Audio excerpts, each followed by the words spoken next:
Bonjour chers auditeurs, bienvenue sur Radio Frénie, pardon, on est en fin de soirée là, je suis désolée Isabelle, je commence à bafouiller. Donc nous sortons d'un super spectacle musical, cabaret que j'ai beaucoup aimé. De toute façon j'aime tout ce que je vois de façon générale. Mais comme on fait notre présélection quand même, on a quand même des choix un petit peu et des critères particuliers. Mademoiselle qui est un spectacle musical qui se joue donc au Pandora à 22h30 avec Isabelle Laïr qui est là. Et je vais laisser d'abord la parole à Isabelle pour qu'elle puisse se présenter, nous dire un petit peu pourquoi Mademoiselle, pourquoi ce spectacle, parce qu'apparemment, d'après ce que j'ai pu comprendre et lui dire, ce serait inspiré de ta vie à toi. Donc ce serait intéressant que tu me racontes un petit peu tout ça, puisque tu es co-auteur de ce spectacle avec le metteur en scène. Avec Philippe Davila. Effectivement, Mademoiselle, c'est l'histoire d'une femme qui part à la conquête de ses rêves. Et au début du spectacle, son papa lui dit « On a une vie, une seule vie, et elle est trop courte, il ne faut pas passer à côté. » Et il l'encourage à aller réaliser ses rêves. Et voilà qu'elle part à l'aventure. Son rêve, c'est de devenir une grande artiste. Et elle monte à Paris, comme on dit. Et puis, il lui arrive plein d'aventures palpitantes, frétillantes, drôles, glamour. Elle va, au fur et à mesure, comprendre la vie et se rencontrer elle-même. Mais c'est surtout en fait une histoire qui dit il faut croire en soi, il faut croire en ses rêves, vraiment. Et finalement, c'est marrant parce que en discutant avec les personnes qui viennent voir le spectacle, je me rends compte que c'est l'histoire de tout le monde, vraiment, Mademoiselle. Donc tu es montée à Paris alors? Donc, effectivement, moi je viens de Bruxelles. Je rêvais d'aller à Paris un jour. Merci beaucoup. Et pour moi, de Bruxelles, je voyais la France, les médias français, les artistes français, Paris, le glamour, le spectacle. Cabaret. Et je me suis dit, moi aussi un jour j'irai à Paris comme Mademoiselle.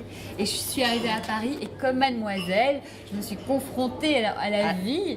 À la dure réalité, des castings, des auditions. Donc tu avais une base alors de danse et de formation déjà à Bruxelles. Qu'est-ce que tu avais fait un petit peu? Alors moi, je suis chanteuse, danseuse, comédienne. À Bruxelles, j'avais monté une compagnie avec deux amis.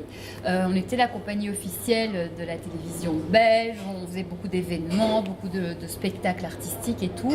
Et puis un jour, j'avais fait le tour. C'était vraiment sympa, mais j'avais fait le tour. Et moi, j'ai toujours besoin d'apprendre et de grandir et de me challenger. Et du coup, je me suis dit, mais ce serait quoi mon prochain challenge? Et je me suis rappelé que, à 18 ans, mon rêve, c'était d'aller à Paris pour tenter cette aventure, comme Mademoiselle va tenter l'aventure.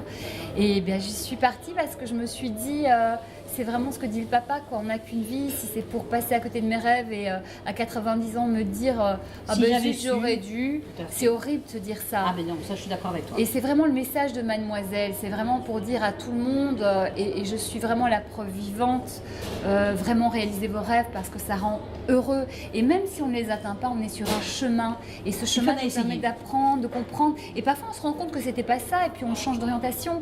Mais on avance, on grandit, on apprend, on rencontre du monde et c'est fantastique. Et ça donne énormément d'énergie d'essayer d'aller à la rencontre de ses rêves parce que le matin, on sait pourquoi on se réveille. Mais oui, et les gens ne savent pas pourquoi ils se réveillent. Au moins, toi, tu sais. Et d'autres personnes le savent. Et ce qui est très important, c'est quand ça vous dit que dans la vie, il y a beaucoup d'espoir et qu'il faut aller au bout de ces espoirs. Mais bien sûr. Et ce que ça dit aussi, Mademoiselle, elle vit des hauts et des bas. Elle se prend des coups. Elle fait aussi un peu, elle se perd à un moment. Mais ça dit finalement que c'est pas grave. Non. On a le droit de tomber, on a le droit de se tromper, on a le droit de commettre des erreurs. C'est pas grave. Et puis de toute façon, les échecs permettent de rebondir et de repartir sur d'autres directions et d'autres portes qui s'ouvrent. Même s'il y a une porte qui se ferme, il y a toujours une autre porte qui s'ouvre. Exactement. Mademoiselle, donc Paris, donc tu arrives à Paris, je reviens un petit peu sur ta... Ah oui, je suis un petit peu curieuse. Ma vie, mon œuvre. Donc tu arrives à Paris, tu prends des cours particuliers dans d'autres secteurs que tu n'avais pas... le cabaret peut-être, je ne sais pas. En fait, ce qui s'est passé, un moment, mais j'étais encore à Bruxelles, c'est avant vraiment ma première réelle arrivée à Paris où je me suis installée, j'ai fait un passage au Paradis Latin. Ah, le fameux, j'adore le Paradis Latin. J'étais vraiment, je dansais dans une revue, c'était un rêve, j'ai fait plein de choses différentes en spectacle, on a tourné dans des films avec la compagnie, on a fait des shows devant 5000 personnes, enfin on a fait vraiment des choses incroyables et il y avait quelque chose qui me manquait et moi j'adore cet univers glamour, chic, oui, puis voilà, j'avais envie en tant qu'artiste de vivre cette expérience, de savoir ce que c'était et de faire ça dans ma vie, pareil, en me disant que au moins je l'aurais fait et donc voilà, j'ai vécu quelques mois de cette expérience-là, puis je suis rentrée à Bruxelles festival. Et puis voilà, quand je suis revenue à Paris, donc alors, Alors, le paradis latin. oui. Comment c'était le paradis latin? Parce que moi j'ai toujours été admirative, je vais régulièrement au paradis latin. La dernière fois j'y suis allée il y a peut-être 2-3 mois en arrière, j'ai amené mon neveu qui a 22 ans, qui habite à Paris. Oui. Et je lui ai dit, Tata, elle t'amènera un jour au paradis latin parce que pour moi c'est le lieu de Paris qui reste encore Paris par rapport aux autres cabarets. Et je voudrais savoir ton impression un petit peu danser dans cette salle, puisque c'est quand même fatigant, il y a beaucoup de représentations. Oui, alors c'est vrai que c'est intense, mais moi ce que j'ai trouvé, oui, c'est intensif, c'est tous les jours, mais ce que j'ai trouvé magique dans cette expérience, ce que j'ai adoré, c'est voir les yeux des gens qui regardent les danseuses et qui ont des étoiles, et on reçoit énormément. Et moi du coup je dansais vraiment pour eux, je voulais vraiment leur rendre tout ce qu'ils nous donnaient d'émerveillement. Je trouve ça tellement beau, et donc du coup j'ai vraiment passé, je savais pourquoi je le faisais, je rêvais de vivre cette expérience et puis ce partage.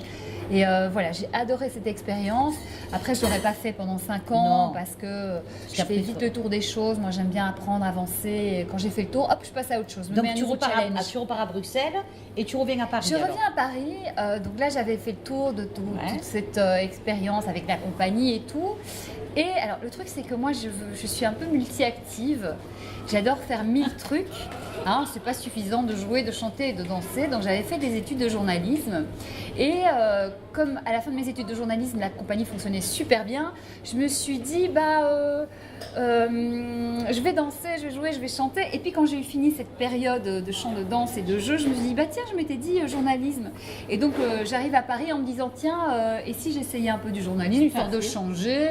Je continue à prendre mes cours de chant, de danse, parce que je ne peux pas vivre sans, mais j'avais envie de me challenger sur autre chose. Et là, je suis rentrée à France Télévisions. D'accord, ok. Voilà, et où je me suis... Alors, finalement, j'ai fait du spectacle pour eux. C'est très, très logique, parce que c'était ma passion. Et puis voilà, on s'est très, très bien entendu là-dessus. Voilà, et puis j'ai continué par du repérage de talent. Et puis, en parallèle, le spectacle, j'ai recommencé à faire des spectacles parce que c'est mon karma, je ne peux pas vivre sans. Donc les gens, voyant que je chante, me proposaient des choses. Et puis un jour, j'ai eu cette idée de faire Mademoiselle. C'est vraiment, je pense, depuis toujours ma mission de vie, déjà moi de réaliser mes rêves, mais de dire aux autres que c'est possible et de leur montrer que c'est possible. Mademoiselle, l'idée, donc ça fait combien de temps que tu as mis l'idée dans ta tête et que tu t'es dit, bon allez, je vais écrire un truc, je vais faire quelque chose peut-être Alors c'est très drôle, j'ai eu comme une révélation. C'était en janvier 2014. Je sortais d'une période de spectacle avec un groupe et tout ça, c'était très sympa, mais c'était pas exactement ce que je voulais faire. Et là, je me suis dit, mais finalement, mon spectacle idéal, il n'y a que moi qui le connais, il n'y a que moi qui peux le construire. Avec l'expérience que tu avais, les étapes par lesquelles tu étais passée. Et en fait, j'ai eu une vision, c'était un samedi après-midi, en janvier. À Paris, j'espère. À Paris. Il faisait beau, j'étais chez moi, je me souviens d'un grand soleil, et j'ai vu mon spectacle. Et j'ai commencé à faire le plan, et j'ai su ce que j'allais faire. Mais vraiment, c'est incroyable. Après, j'ai mis 3 mois à tout écrire, etc. Alors, tu as tout écrit, tu as pris contact avec le metteur en scène. En fait, ce qui s'est passé, c'est que j'ai fait une première version en 2014. Alors moi, j'attends pas d'avoir de l'argent des producteurs, des ceci, de cela. J'ai une idée, je la monte avec mes petits moyens. J'ai eu la chance de par une rencontre, avoir la possibilité de jouer ce petit spectacle dans un théâtre qui dépendait du théâtre du gymnase. Je l'avais au préalable joué avant parce que mon coach de chant, Michel de Taviani, avait une petite salle et m'a proposé. Et la toute première fois que je l'ai joué, c'était donc en juin 2014. Et là, tout le monde m'a dit, mais c'est super, continue. Et là, ça m'a un peu choquée. Je me suis dit, mais vraiment, ça a l'air de parler aux gens. Et du coup, je l'ai joué fin 2014 dans cette petite salle du théâtre du gymnase. Et c'est là qu'est venu mon metteur en scène, Philippe Davila, que je connaissais de Belgique, qui entre-temps était venu à Paris. Et vous étiez encore en contact ou c'est le hasard qui a fait on était en contact. Lui, entre-temps, il est venu à Paris avant moi faire Roméo et Juliette. Il était un des rôles principaux et puis il avait une super carrière. Et je lui ai dit, voilà, je monte mon spectacle, j'aimerais bien que tu viennes le voir parce que j'adorais son travail. Et puis il est venu. Et à la sortie, il me fait, écoute, c'est super, maintenant il faut que tu passes à la vitesse supérieure. Et j'en étais tout à fait consciente parce qu'on ne peut pas tout faire seul. Et il me fait, maintenant il te faut un metteur en scène. Je lui dis, tu sais, moi j'ai pas trop de budget, j'ai pas de producteur.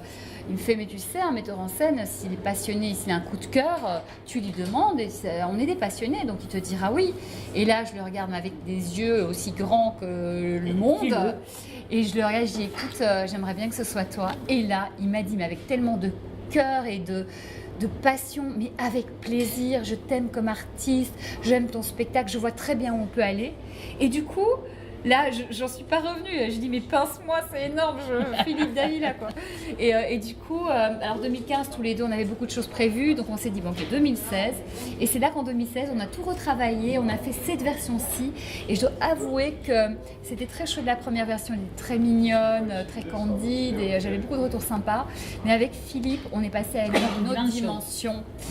De la rondeur différente. Écoute, il a vraiment sublimé le spectacle, il m'a accompagné aussi, c'est un très très bon directeur d'acteurs, enfin vraiment, on a vraiment Et au passé départ, des sur la caps. première version, tu avais également un pianiste ou pas forcément? Alors non, tu sais, j'avais Une pas de bande son. pianiste, moi je n'avais pas d'argent, je n'avais rien. Donc il fallait un spectacle qui coûte zéro. Et d'ailleurs, quand des gens me disent non, mais tu comprends, il faut de l'argent, etc., je dis non, mais ça, c'est des excuses. Là où il y a une volonté, il y a un moyen. Je dis même aux gens, mais tu commences par faire du théâtre en appartement, Bien sûr, parce c'est à que la de plus en plus, mode, d'ailleurs. mais il y en a de plus en plus. Et ça marche si très c'est bien, ta d'ailleurs. passion, tu trouves un moyen. Le reste, c'est des excuses. Tout à fait. Et donc au début, alors c'est très drôle. C'est la peur, peut-être aussi. C'est la peur, les bonnes excuses, etc. Faut y aller, faut se confronter, faut y aller. Donc, Il y a pas de alors, regret. au départ, et il y a donc pas au de- tout début, j'avais une bande son. Voilà, c'est ça. Et il fallait quand même quelqu'un pour un peu la lumière, etc. Et là, j'ai demandé à un de mes meilleurs amis, Cristobal Diez, qui est un amour, qui n'était absolument pas régisseur, mais je connais sa patte artistique, il a un sens, un feeling. Et j'ai fait, Chris, écoute, je monte un spectacle, je suis toute seule, j'ai besoin de quelqu'un pour faire la lumière, et j'aimerais beaucoup que ce soit toi. Et Chris, c'est comme mon frère, et je sais que ça le touche beaucoup ce que je fais, et puis il admire aussi ce côté, la femme fonceuse et qui y va, c'est pas grave, j'ai peur de rien, je fonce et puis je me débrouille. Et il m'a fait ok, je te soutiens, je viens avec toi. Et ce qui était très, très drôle, c'est que lui, il n'avait pas l'habitude, donc il était un peu stressé, donc c'est moi qui rassurais mon régisseur et tout. Donc c'était assez drôle. Et le pianiste, alors? Et le pianiste, c'est une idée de Philippe Davila. C'est une très bonne idée. C'est une Et en plus, c'est un excellente très bon idée. pianiste. Il est génial, il a fait les adaptations. Et puis, il est avionné, il faut le dire à nos auditeurs. Vincent Gaillard, il est avignonnais, c'est un enfant du pays. Ouais. Et Et je le fais mieux que toi, je crois. oui, je sais, c'est sûr. Et en fait, c'est l'idée de Philippe. C'est Philippe qui m'a présenté Vincent. Il m'a dit c'est exactement la personne Ah oui, qu'il faut pour je le pense rôle. aussi, ouais. Et il est génial. Déjà, il joue super bien, il chante bien, il joue bien. Il a une belle présence. Il a une énorme présence, on a une super complicité. Et puis il est drôle, il est vraiment drôle, enfin, il est parfait. Et on s'est rencontrés et vraiment ça a matché, Alors, quoi. Donc, première présentation au Festival d'Avignon. Alors, ce qui est génial, c'est que donc, nous voilà avec Philippe Davila, Vincent, on réécrit tout, on prépare tout, mais cette fois-ci, il nous faut un producteur. Ah, Et là, on arrive et on connaissait un peu les gens du Théâtre du Marais, Hervé Compan, c'est des gens qu'on apprécie beaucoup, c'est des gens qui ont un joli théâtre et on est allé les voir, on leur a dit, écoutez, voilà, on a un super joli spectacle, tenez, on leur a donné tout le texte et tout, et on leur a dit, bon ben, voilà, on aimerait bien jouer chez vous et être produit par vous. Et puis, ils ont vraiment eu un coup de cœur. Et nous voilà, septembre Marais. 2016, 22 septembre, la première au Théâtre du Marais. pendant Et- combien de temps ça dure? alors, à la base, c'était jusqu'à fin décembre. Ouais. Et puis, ça a bien marché, donc jusqu'à fin mars. Et puis, ça a bien marché, donc jusqu'à fin mai.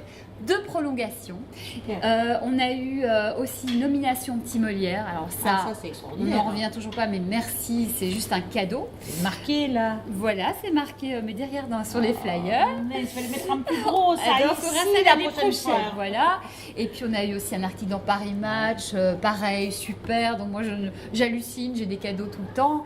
Et du coup, ce qui s'est passé, c'est pour le Pandora, on a Ludivine Neveu, qui un jour est venue voir le spectacle à Paris, au Théâtre du Marais.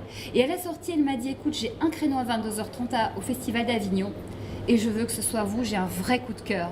Elle a eu raison, d'ailleurs. Et là, bah merci. Et là, mais cadeaux supplémentaires, on a fait, mais on pensait pas venir cette année. On se disait bon, peut-être l'année prochaine parce que c'est quand même un dispositif très lourd. Et une énergie aussi. Beaucoup très d'énergie, c'est importante. beaucoup d'argent, etc. Bien sûr. Et il nous a dit, je veux que ce soit vous. Vraiment, j'ai eu un super coup de cœur.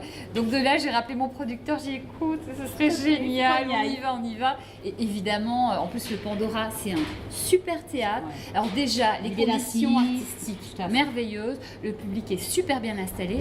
Et puis l'équipe du Pandora, mais c'est des amours, c'est une famille. Ils sont aux petits soins, ils font tout pour que vous soyez hyper heureux, que vous ayez tout ce qu'il vous faut pour que ce soit bien. Et puis ils ont une programmation. Moi, tous les artistes et les spectacles, en tout cas que moi j'ai déjà vu au Pandora, c'est d'une qualité.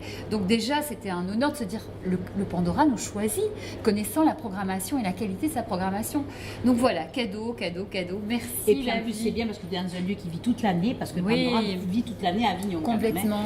Une dernière petite question, enfin peut-être pas une dernière, parce que on va continuer, parce que je suis partie, moi ça y est. On est bien ensemble. On est bien, hein, Jean-Jacques ça va aussi, impeccable. Dis-moi, les chansons écrites, donc... alors, comment vous avez... Parce que bon, il y en a qui ne sont pas écrites par vous, bien évidemment. Hein, alors, toutes les chansons sont issues du répertoire jazz, cabaret, comédie musicale américaine. Les grands standards. Voilà. Liza Minnelli, Frank Sinatra, Aretha Franklin, Marilyn Monroe. Et en fait, elles sont issues pour la plupart de la première version de Mademoiselle. En fait, j'ai tout adapté en français. D'accord, parce que bon, c'est des chansons que j'aime, mais profondément, parce qu'elles ont des choses à dire. Elles ont du caractère. Elles sont soit hyper glamour, drôles, mordantes. Il y a vraiment, c'est pas juste je t'aime, je t'aime, je t'aime, et puis voilà, il y a vraiment quelque chose. Et puis en tant que comédienne, il y a des choses à interpréter. Et du coup, je savais vraiment qu'il fallait les faire en français parce que elle raconte l'histoire de Mademoiselle. C'est pas juste chanter pour chanter. Entre les débuts et la fin d'une chanson, elle est plus au même endroit. Donc est-ce que dans le répertoire, vous avez une chanson qui a été écrite par vous?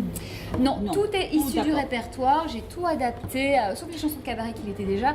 Mais sinon, j'ai fait toutes les adaptations. Je suis ravie parce que Claude Lemay, qui est un grand parolier français, m'a félicité. Donc je suis hyper heureuse de ça. Et j'ai adoré faire ça.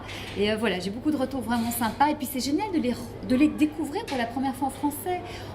Finalement, oui, parce qu'on connaît que les versions américaines. Exactement. Et, et ça, on me dit ça sonne super bien et ça a vraiment construit. Et à la rentrée, qu'est-ce qui est prévu de beau alors à la rentrée? Alors, à la rentrée... Est-ce qu'il y a déjà des choses qui mijotent dans un petit coin? Alors Avignon, c'est aussi l'occasion de préparer une tournée. Donc là, on a déjà quelques petites discussions en cours. L'idée, c'est voilà, 2017-2018, la tournée. On a peut-être une date exceptionnelle en prévision à Paris. On est en pleine discussion. Mais l'idée, c'est surtout... moi, j'ai très envie de partager ce spectacle avec le public, mais pas qu'à Paris. Le public, il est partout. Et on est tous réunis par le fait de croire en nos rêves. Et voilà, je pense que c'est vraiment quelque chose que j'ai envie de faire partir dans toute la France à la rencontre et des gens et partager cette belle énergie, ces belles émotions et notre joli spectacle avec tous ceux qui ont envie de venir avec nous. Et alors, ton arrivée au festival, le tractage, les fly, la guerre des affiches, toute cette ambiance, cette énergie, cette effervescence. Franchement, et encore, c'est pas encore vraiment arrivé parce qu'il y a encore du monde qui va arriver. On va arriver dans le week-end du 14 juillet. Alors comment tu as, parce que c'est pas évident d'aller dans la rue comme ça, voir les gens, les rencontrer. Bon, tu fais du journalisme, ok, mais c'est une autre approche. Alors moi, c'est mon premier festival d'Avignon en tant qu'artiste. J'étais beaucoup venue voir des spectacles, voir les amis et tout, et je suis hyper heureuse. Donc je frétillais d'impatience. Je savais que ce serait assez physique parce qu'il fait très chaud, il faut parler tout le temps. Puis moi, il faut que je gère la voix parce que le spectacle est très vocal. Donc il faut que je fasse attention. Mais franchement, pour l'instant, ça se passe bien. J'ai une robe, mais hyper glamour à paillettes qui arrête beaucoup de gens. Une grande ombrelle à paillettes. Et je suis entourée de mon équipe qui sont en tenue rose. Vous êtes dans l'équipe en tout En tout, on est 6. Ouais. Voilà, donc on a... Philippe, notre metteur en scène, Vincent Gaillard, notre musicien, Hervé Compan, notre producteur, on a Jeanne Lavandier, notre diffuseuse, on a Hervé aussi, notre autre producteur, Hervé Compan, voilà, et puis moi je suis là, Mademoiselle. Et pour vous tracter avec toi, chaque fois une personne. Et on a aussi Boggy qui est qui nous assiste et tout, donc on est entre, au total, 3, 4, 5 parfois. Il y a Manon aussi qui nous a rejoints. Donc ça dépend. Parfois on fait des équipes, parfois on est tous ensemble. Puis moi je chante dans la rue, je danse. Ça, c'est ce qu'il faut faire. Il faut se démarquer parce que si on ne se démarque pas, à Avignon, avec 1500 spectacles. Et puis surtout, on est heureux d'être là. Moi j'ai une super équipe, on s'entend tellement bien. On rit toute la journée. C'est la fête et on est content. Moi je suis très contente de parler aux gens, d'être vraiment avec eux. Et puis ils sont vraiment sympas. Ils nous voient arriver, alors on est hyper souriants, on se marre et tout, mais ils sont vraiment accueillants et ils nous écoutent. Et il y en a beaucoup qui nous disent ah, on va venir vous voir, donc ça nous touche. Et moi, ce qui me touche énormément, j'arrive sur scène et tout, et puis je vois des gens à qui j'ai parlé. Ils sont venus, ils nous ont dit on vient vous voir et ils sont venus. De toute façon, c'est important. Hein. C'est génial. Je suis à Lyonnaise, je sais que le contact direct de la personne qui est en scène avec le public, c'est la réussite pratiquement du spectacle. C'est pas en envoyant des gens flyer pour eux que. Oui, mais complètement. Après, bon, il y a les têtes d'affiche ou les gens qui sont très connus qui n'ont pas besoin de faire ça. Ouais, mais ouais. c'est vrai que même malgré tout, les gens aiment bien avoir un contact direct parce que c'est pas évident de rencontrer quelqu'un comme ça et que le Festival d'Avignon permet ce type de rencontre. Mais pour nous aussi, c'est précieux Bien de sûr, prendre le temps avec l'échange, les il va y avoir gens. l'échange aussi. Mais complètement. Et finalement, le Festival d'Avignon, c'est quand même un truc complètement fou où des tas de gens, qui soient artistes, techniciens, professionnels et publics, donc des tas de passionnés, Se retrouvent ensemble sur le même lieu. Ah, c'est un notre truc pianiste complètement arrive. fou. Ah, Notre on a ami failli Yaya. m'attendre alors. Bon. Ah. Alors, c'est quoi cette Je vais histoire? le faire parler un petit peu. Avec plaisir. Eh bien, écoute, alors Vincent, donc tu es d'Avignon, tu es dans l'aventure de Mademoiselle. Absolument. Alors dis-nous un petit peu la rencontre avec Isabelle. C'est fait comment? Ça s'est bien passé? Ça s'est bien passé. C'est Philippe, le metteur en scène, qui nous a présenté. Et voilà, parce qu'elle cherchait un pianiste après son expérience avec des bandes son qui n'étaient pas Cherchais faciles. un excellent pianiste. C'est Ah ça. oui. Elle Oui, cherchait c'est un vrai. bon pianiste, évidemment. Mais Et beau. Et en plus, il était à Lyonnais. On peut le alors. dire. Et en Et plus, il était sympa. à Lyonnais. Oui, mais on était à Paris à ce moment-là. Hein. Ah, d'accord, parce que tu vis à Paris. Oui, je vis à Paris. D'accord, ok. Tout à fait. Et donc, on a bu un pot. Hein, c'est ça, on a bu un pot. Et du coup, ça s'est fait. Voilà, le courant est super bien passé. Donc c'est bien, tu n'as jamais fait le Festival d'Avignon en tant que musicien, Si, tu l'avais déjà si, fait, bien ouais, sûr, tu l'avais oui, fait je où? l'avais fait. Dis-moi un petit peu. J'avais fait à la parenthèse. D'accord, Je sais pas si ça existe encore d'ailleurs, la parenthèse. C'est vers. Comment je peux dire? peut-être bien que oui, peut-être bien que Bah, non. peut-être bien que oui, peut-être bien que non. C'était dans un Derrière les spectacle Halles. musical, donc Moi j'écris des chansons et c'était un spectacle où je chantais mes chansons avec une autre comédienne chanteuse ouais. et on avait des duos, voilà. Ça s'appelait Vincent Degé, chanteur dérangé. Et c'était en quelle année? C'était, oulala, mon Dieu. Pénible, hein. Ah bah là, Mais c'est non, d'ailleurs, c'est pas ça, c'est parce c'était que ce si les gens siècle-ci. sont venus te voir et qu'ils nous en écoutent, il faut 2007. qu'ils reviennent. En 2007. En 2007. Il y a 10 ans. Il y a 10 Oui, ans, il y a 10 pile au ans. poil. Ouais, exactement. Et donc tu écris tes chansons, tu chantes, Tout à fait. tu fais la musique. J'ai écrit des musiques, j'ai écrit les Et textes. tu as des projets, des choses qui avancent pour toi aussi en dehors de Mademoiselle? Absolument. Je jouerai. curieuse, hein. Oui, c'est Je super. jouerai un spectacle musical à partir de janvier qui s'appelle L'Éventreur au Théâtre Essaillon à Paris. Je jouerai un autre spectacle musical que j'ai écrit qui s'appelle Le Mégalo Show. Ce sera au Darius Milhaud à Paris aussi en janvier prochain. Ouais. Enfin voilà, oui, les projets s'enchaînent. Super, c'est super. Ouais, ouais. C'est une belle rencontre tout ça, une C'est belle énergie. vraiment merveilleux. Et puis on a une complicité. D'ailleurs, les gens nous disent Ça mais se c'est voit, de dingue toute comme façon. vous êtes complices sur scène. Et moi, je sais que Vincent est là. Quoi qu'il arrive, voilà, je sens qu'il. Pour la rattraper quand ça se passe mal. Oh, ça Mais se non, passe ça se jamais passe pas mal. mal. Ça se passe- Non, non, Jamais. Jamais. Jamais. Non, non, on a beaucoup de chance. Franchement, on n'a jamais eu de grosses Non, ça- galères. Non, au contraire, on est vraiment chanceux sur Mademoiselle. Donc C'est de un belles spectacle aventures bien. parisiennes pour toi, il y avait le spectacle, hein, Ouais, tout à et fait. de belles aventures pour tous les deux. Oui, avec Est-ce que vous voulez peut-être dire quelque chose dessus? On va dire aux gens de venir à tout prix. Alors je crois que vous êtes sur Billet-les-Ducs. On est sur Biarritz, Ouais, on est un petit peu ensuite. partout, au Pandora, je pense tous les sites de réservation. Mais c'est important de le dire parce qu'il y a des Mais gens qui ne avec prennent pas plaisir. forcément leur carte Oui, off oui, c'est et qui vrai. peuvent bénéficier d'un Bah, tarif, Billet-les-Ducs, de tarifs effectivement, intéressants. avec des bons tarifs, J'arrive en ouais. fin de journée, moi je tarif, le de tarif, il ne faut pas faire attention là. hein. Mais c'est Avignon, Il ne faut ça. pas m'en vouloir hein, parce que On est depuis ce heureux. matin, 9h, je suis tout le monde. Ah ouais, 9h. Ouais. C'est tôt, non? Ah ouais, mais c'est pas tôt pour tout le monde. Donc j'espère que ça va très bien se passer pour vous. Je vous souhaite une très bonne réussite. Je vous Merci souhaite plein de à bonnes toi. choses à vous. Merci Et on va infiniment d'être rappeler donc, Mademoiselle au Pandora à 22h30. Tous les jours, sauf Merci le mardi. beaucoup. Ouais. Et sauf le samedi 22. Parce que je suis de mariage. Voilà. Ah bah oui. Tu te maries? Non, Tu te c'est pas maries? moi. c'est pas moi, Ah, c'est quel dommage. On aurait mangé des drages. pas moi. Non, moi j'ai dit non. Merci encore et à très vite. Merci beaucoup.